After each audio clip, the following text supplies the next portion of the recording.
à l'article 11 du feuilleton. Madame la ministre responsable des aînés et de la lutte contre l'intimidation propose l'adoption du principe du projet de loi numéro 115, loi visant à lutter contre la maltraitance envers les aînés et toute autre personne majeure en situation de vulnérabilité. Alors, je vous cède la parole, Madame la ministre. Merci, Madame la Présidente. Nous franchissons aujourd'hui une autre étape du processus législatif qui mènera, avec le consentement de cette Chambre, je l'espère, à l'adoption du projet de loi visant à lutter contre la maltraitance envers les aînés et toute autre personne en situation de vulnérabilité. Le projet de loi que nous proposons permettrait d'augmenter la prévention de ces actes et de mieux agir lors d'une dénonciation. Madame la Présidente, après le dépôt de ce projet de loi le 19 octobre dernier, nous avons procédé à des consultations particulières. Le 17, 18, 19 et 20 janvier dernier, plusieurs personnes sont donc venues nous faire part de leurs commentaires et de leurs recommandations. Nous avons reçu 45 mémoires et entendu 32 groupes.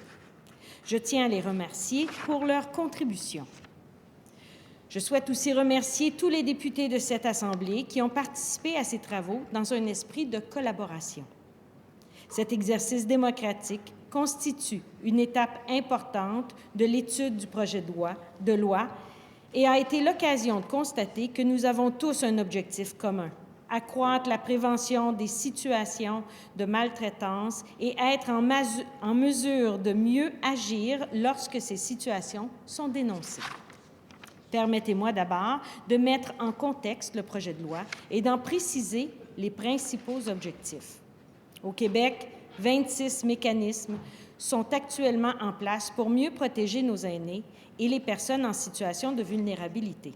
Je vous en nomme ici quelques-uns: la Commission des droits de la personne et de la jeunesse, les forces policières, l'Autorité des marchés, la Régie du logement, les ordres professionnels, le curateur public et le protecteur du citoyen. J'invite d'ailleurs mes collègues à prendre connaissance du rapport de la chaire de recherche intitulé « La maltraitance envers les personnes aînées en milieu d'hébergement, état de la situation sur sa prise en charge et mise en perspective d'une démarche visant le signalement obligatoire, sommaire exécutif du rapport de recherche qui fait l'énumération des mécanismes déjà en place. » Ainsi, malgré tout ce qui est en place, il y a encore des situations malheureuses qui nous sont reportées soit par les médias ou autrement. Trop d'histoires sont racontées, mais Madame la Présidente, trop d'histoires sont encore maintenues sous silence. Ces situations sont inacceptables. C'est pourquoi notre gouvernement veut en faire davantage. Nous voulons encore mieux protéger nos aînés et nos personnes en situation de vulnérabilité. Et pour y parvenir, le projet de loi 115 comporte 5 mesures ciblées. D'abord, le projet de loi propose la mise en place obligatoire d'une politique de lutte contre la maltraitance envers les personnes en situation de vulnérabilité. Celle-ci serait en vigueur dans tout le réseau de la santé et des services sociaux, tant pour les services offerts à domicile que pour ceux donnés dans les établissements publics ou privés. Cette politique sera non seulement applicable dans les établissements du réseau de la santé et des services sociaux et pour les services qu'il offre, mais également dans les ressources intermédiaires, les ressources de type familial, ainsi que dans les résidences privées pour aînés qui sont liées à ces établissements. Dans cette politique, on trouverait notamment la marche à suivre pour formuler une plainte ou signaler une situation de maltraitance. Les présidents directeurs généraux et les directeurs généraux des établissements du réseau de la santé et des services sociaux seraient responsables de son application. Notre gouvernement souhaite également bonifier le rôle du commissaire aux plaintes et à la qualité des services. Avec plusieurs mesures proposées dans ce projet de loi, il devrait obligatoirement traiter les plaintes et tous les signalements qui concernent cette situation potentielle de maltraitance. Ainsi, le projet de loi permettrait à toute personne qui est témoin d'une situation de maltraitance de déposer un signalement. Je me permets ici d'ouvrir une parenthèse sur la différence entre un signalement et une plainte. Une plainte provient de l'usager, de la personne elle-même. Un signalement provient de toute autre personne qui peut le détecter. Je tiens à souligner que principalement pour les aînés en situation de vulnérabilité, le fait que quelqu'un d'autre puisse entreprendre des démarches pour faire cesser une situation de maltraitance auprès du commissaire peut être particulièrement rassurant. Par ailleurs, nous voulons faciliter la dénonciation des situations de maltraitance par les intervenants et les professionnels témoins d'actes posés à l'encontre d'une personne en situation de vulnérabilité. En ce sens, le projet de loi précise la notion de la levée du secret professionnel dans certaines circonstances qui pourraient constituer des situations de maltraitance. Le concept de danger imminent serait clarifié et l'expression « blessure grave » serait définie dans certaines circonstances qui pourraient constituer des situations de maltraitance envers une personne en situation de vulnérabilité. Ces précisions contribueraient à une meilleure compréhension des situations permettant la levée du secret professionnel et de la divulgation de renseignements personnels par les personnes concernées, en plus d'en faciliter l'application. Nous souhaitons aussi que les personnes qui font un signalement de bonne foi ou collaborent à l'examen d'un signalement ou d'une plainte soient protégées. Si ce projet de loi a été adopté, il serait donc interdit d'exercer des mesures de représailles contre ces personnes, telles que des sanctions disciplinaires ou des congédiements.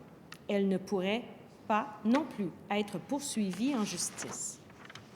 Madame la Présidente, avec ce projet de loi, notre gouvernement souhaite aussi avoir la possibilité d'adopter un règlement afin d'encadrer la modalité d'utilisation des mécanismes de surveillance comme les caméras. Je tiens par ailleurs à rappeler à cette Chambre qu'actuellement, tout le monde peut installer une caméra, mais aucune règle ne les encadre. Enfin, afin de nous assurer de respecter le droit et liberté de chacun, il est important de déterminer des balises claires qui vont guider les usagers dans l'installation de leurs caméras. C'est pour cette raison que nous voulons venir réglementer l'utilisation des caméras. Ce règlement prendrait en considération plusieurs éléments. Je pense notamment aux besoins des familles de veiller à la sécurité de leurs proches, aux droits des aînés, à la vie privée et à leur intégrité, et aussi à la protection et à la réputation de la relation professionnelle avec le personnel soignant. Il importe de trouver un juste équilibre entre ces trois éléments.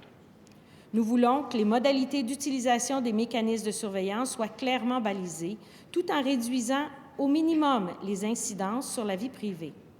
J'ai d'ailleurs eu l'occasion de déposer en commission parlementaire les grandes orientations qui vont nous guider dans la rédaction de ce règlement.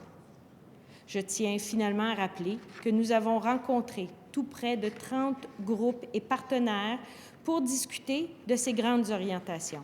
J'aimerais d'ailleurs prendre quelques instants pour remercier ces gens qui ont participé à la journée d'échange sur les orientations ministérielles en décembre dernier. Leur rapport à cette journée a été très important. Madame la Présidente, notre projet de loi va encore plus loin.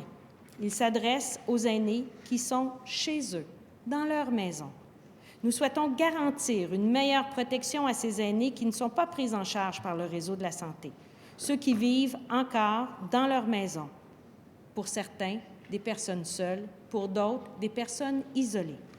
Le projet de loi 115 prévoit donc de mettre en place, dans toutes les régions du Québec, un processus d'intervention en matière de maltraitance envers les aînés.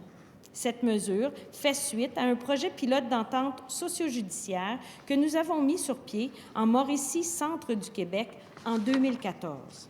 D'ailleurs, nous avons eu l'occasion d'entendre M. Richard Lévesque de la Direction de la police de Trois-Rivières lors des consultations particulières qui est venu faire la démonstration de l'efficacité de ces mesures. Ce processus miserait sur l'intervention efficace et concertée des intervenants du réseau de la santé et des services sociaux, de la justice, de la sécurité publique, ainsi que des partenaires de la communauté. Il permettrait de mettre fin rapidement aux situations de maltraitance dépistées grâce à l'intervention efficace et concertée des intervenants impliqués. J'aimerais maintenant, si vous me le permettez, Madame la Présidente, revenir sur le point qui a fait beaucoup parler lors de la consultation, soit celui d'imposer ou non l'obligation de dénoncer. Notre gouvernement croit qu'il faut inciter les gens à dénoncer en leur donnant les outils pour le faire. C'est pour cette raison que nous proposons, entre autres, la levée du secret professionnel dans certaines circonstances bien précises. Notre gouvernement croit également qu'il faut respecter l'autodétermination d'une personne majeure apte à décider ce qui est bien pour elle ou non. Un aîné, Madame la Présidente, c'est un adulte, ce n'est pas un enfant. À moins d'un avis de la Cour sur son inaptitude, un adulte est en mesure de prendre des décisions éclairées pour lui-même. J'aime bien citer, quand je rencontre des groupes d'aînés, qu'un aîné, c'est un adulte avec plus d'expérience. Donc, il peut prendre en charge ses propres décisions. Voyons ce que les groupes ont dit sur ce sujet. La question a été posée aux 32 groupes que nous avons rencontrés et présents avec nous en commission. Sur les 32 groupes, 75 % des groupes ont dit que l'obligation de dénoncer n'était pas la solution. Je vous en nomme.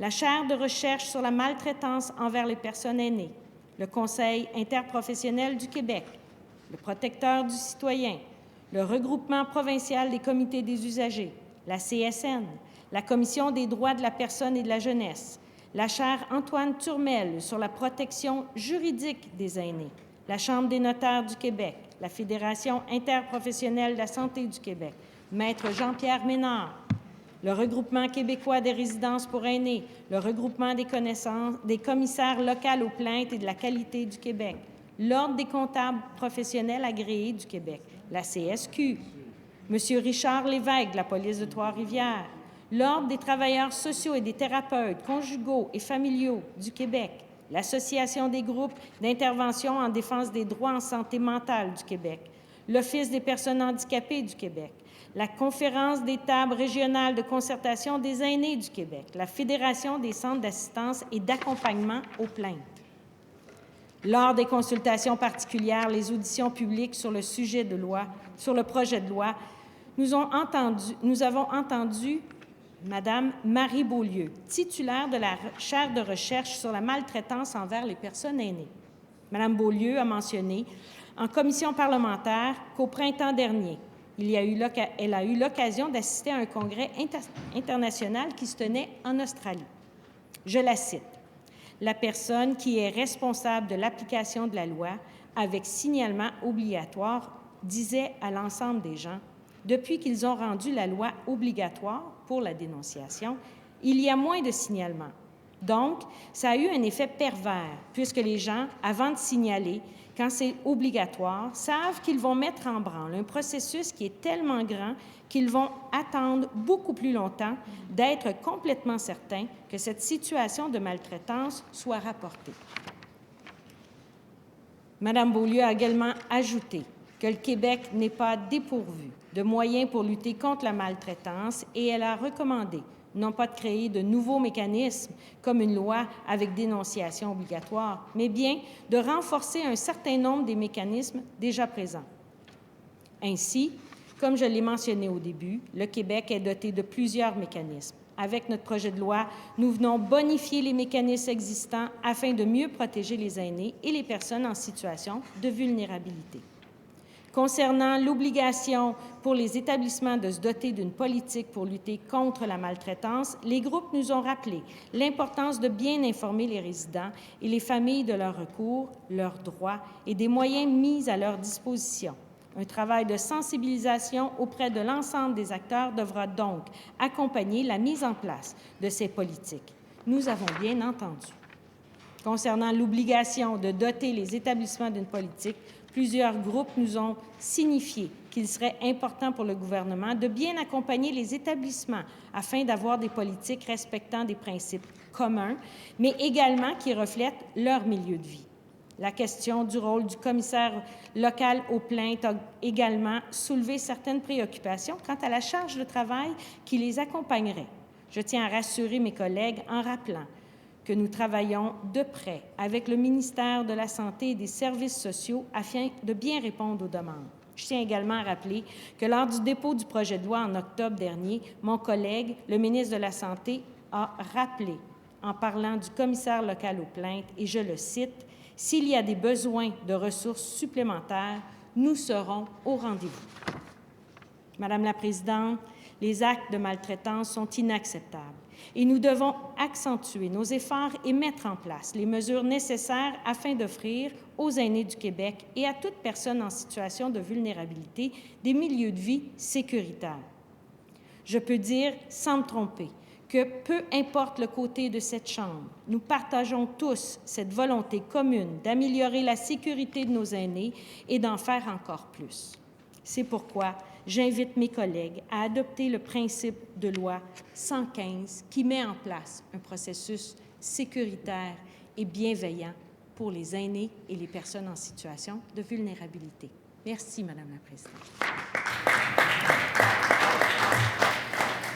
Alors, merci beaucoup, Madame la ministre.